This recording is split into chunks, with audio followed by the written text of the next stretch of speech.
don't think it's particularly appropriate. I guess I hope the royal family steps in. There's two sides to every story.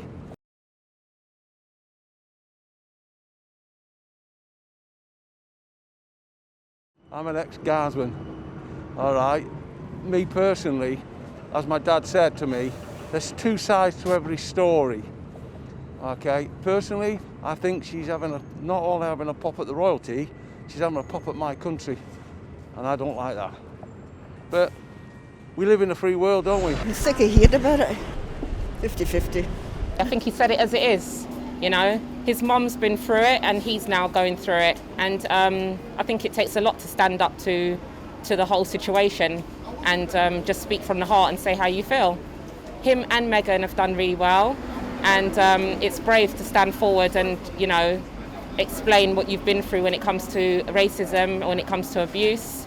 And these are the things that are happening in the world, you know, and it shouldn't be ignored. I'm not really a royalist, so I don't really care either way, to be honest. It's not something that I'm really interested in. Well, I think it's a shame that they did it. I think it is very personal what they've talked about. Any family would be upset about that coming out, and particularly for the royal family, I don't think it's particularly appropriate. With the interview, it's really pushed me into disliking the royal family more.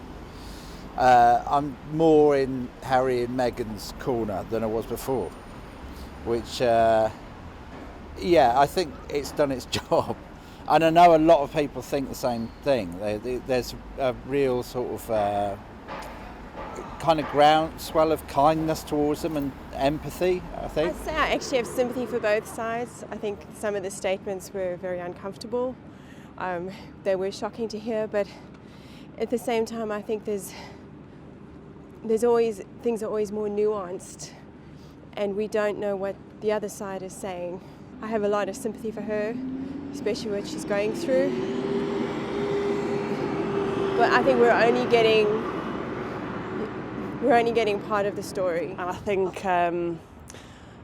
sadly, I don't think it's going to get better since the interview. I think people, you know, you get trolls jumping on the bandwagon, and I think it might get worse for her, but I just hope, I hope the royal family steps in.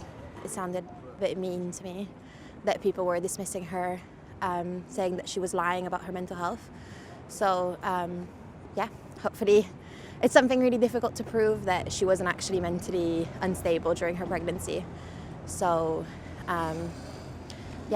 hopefully that comes out and people start being a little bit nicer to her and a bit more apologetic about what she's gone through.